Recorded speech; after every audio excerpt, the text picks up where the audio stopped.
Some of the best sitcoms in American history were made in black and white, but somewhere along the line they were converted to color, and this gave them a new dynamic, not to mention a resurgence in views. Since the resurgence of such shows, there are now details we never noticed before. Join Facts First to learn about how colorized classic sitcoms reveal details we never noticed before. How the Munsters came to be. Leave It to Beaver and the Munsters couldn't be more different, but alas, the shows had the same creator. Joe Connolly and Bob Mosher were the creators of Leave It to Beaver, and they decided to write about a typical all-American family, something they could relate to.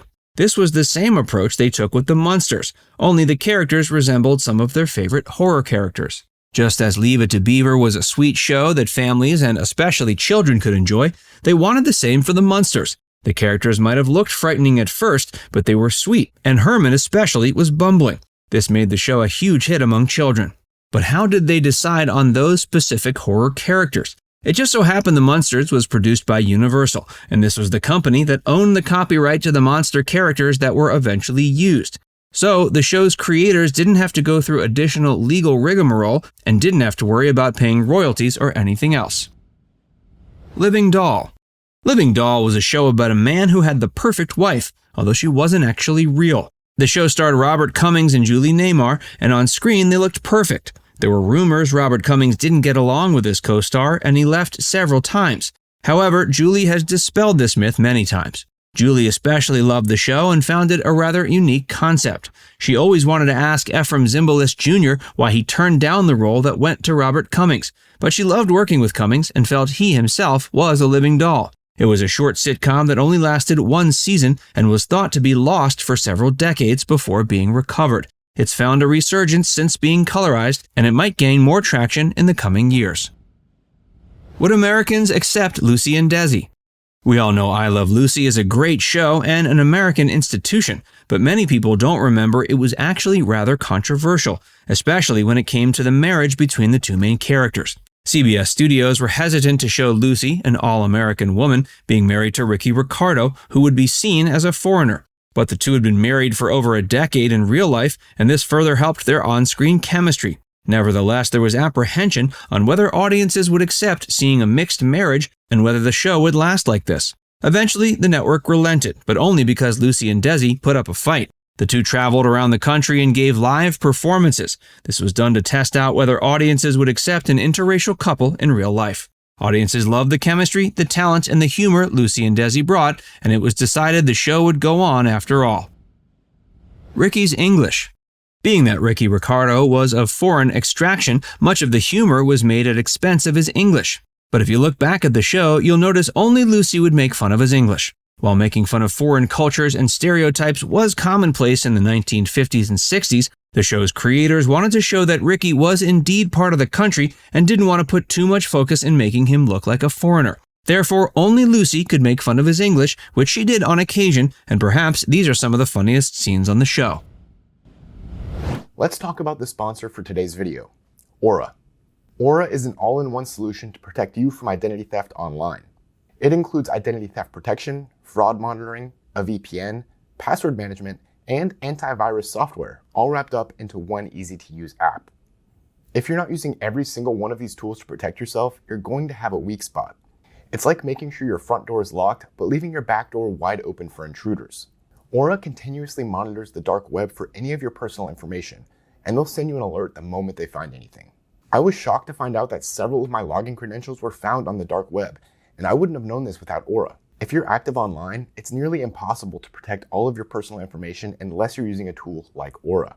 This is exactly why there are so many victims of cybercrime and identity theft. In fact, identity theft is so common, there's a new victim every 14 seconds. That means at least 3 people have had their identity stolen since I started talking about Aura in this video. So if you want to protect yourself and your family from identity theft, go to aura.com/factsverse. By visiting this URL or clicking the link in the description, you can get a 14-day free trial of Aura and start getting protection today. The Addams Family. The surname Addams came from the family's creator Charles Addams, but Charles was originally the creator of the comic strip on which the show and subsequent adaptations are based on. But did you know in his original comic series, the characters didn't have first names? It wasn't until the show was commissioned that Charles Addams and the show's creators came up with names for the creepy and kooky characters. For example, did you know Gomez was originally going to be called Rapelli? John Astin, who played the character, was given the choice to decide on the character's name. And it's because of him that we now love and remember Gomez Addams. Did you know that Ted Cassidy played both Lurch and Thing? So the same actor played the character with the biggest physical presence and the character with the smallest. The Addams Family was also the first American sitcom to show characters who owned a home computer. Of course, their computer looked more like a gigantic apparatus than the device you're using to watch this video now. The Addams Family theme song is arguably one of the most memorable in American TV show history, but it could have been even more intricate if it had multiple singers, which was the original intention. But the producers didn't want to cough up the cash for multiple singers, so it was just Vic Mizzy, but he ended up making a classic we're still snapping our fingers to today. When Dennis came across Menace. We all remember Dennis the Menace and how young Dennis would wreak havoc around the neighborhood, how he especially gave a headache to his neighbor, Mr. Wilson. The original show starred Jay North as the troublesome Dennis, but did you know that after retiring from acting, Jay actually confronted Menace in real life? He embarked upon a career to help juvenile delinquents. He worked as a corrections officer and later served as a mentor to help troubled youngsters in Florida. He has dedicated his life to a noble cause after quitting showbiz. The Cleaver's bathroom. While it might not seem shocking today, Leave It to Beaver was the first American sitcom to ever show a bathroom and to show a toilet. In the original pilot, the Beaver and Wally sent away for a pet alligator, which, when it arrived, they realized they had nowhere to put. So they decided they'd put it inside the toilet. The show was therefore going to have to show a toilet. The network balked at this decision as it was not done at the time. However, they compromised by showing only the back of the tank of the toilet. Meet the Goldbergs. Perhaps you don't remember the original show, The Goldbergs, which was a sitcom that ran from 1949 to 1956. And we're not talking about the Goldbergs that's on the air right now. What makes the original show so special is that it was the first American sitcom to showcase a Jewish family. This was only a few years after the Second World War and the Holocaust. The show gave us a peek into the lives of Jewish Americans, many of whom had lived in the country for generations, and many who were new arrivals, fleeing Europe and hoping to find a new life in America. The show was originally a radio play and then adapted to stage, but the TV show became a huge hit, and after it was colorized, it began to have a resurgence. 30 years to resolve the case. One of the most famous Western shows of all time was Have Gun, Will Travel. But did you know the show was embroiled in a lawsuit that went on for 30 years? In the original show, the main character, played by Richard Boone, is never referred to by name. The character is sometimes referred to as Paladin, and he hands out business cards on occasion.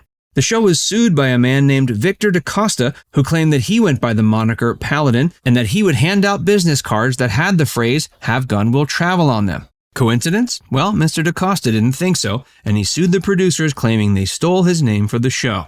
In April of 1991, the courts decided he was due compensation and he was given it. But he died before the court case ended, so he never actually received the compensation. Now it's time to hear from you. Are you a fan of any of these shows? Do you think colorizing black and white TV shows and films is a good idea? Let us know in the comment section below. And before you go, make sure you give this video a like and subscribe to FactsVerse if you haven't already. Click the bell icon to stay updated on all our latest content. By the way, if you haven't joined FactsVerse as a member yet, be sure to look below this video and click the join button. By becoming a paid member of FactsVerse, you'll get access to exclusive video content that you won't find anywhere else. This includes some of our more mature content that isn't suitable for public audiences, which includes topics like Hollywood actresses who posed for Playboy and some of the steamiest moments in movie history. Plus, you can enjoy these videos completely ad-free. Our biggest fans will notice they also get badges next to their name when they leave comments on our videos. We pay special attention to comments from our members, and so do other viewers. So if you want exclusive content from FactsVerse or inside access to discussions with other community members, click the join button to get started for just $4.99. There are hours of members-only videos waiting for you, with new videos added every month. And we're actively working on bringing even more features to help fans like you connect with other members and get more of your favorite content. Just click join, and we'll see you inside the membership tab.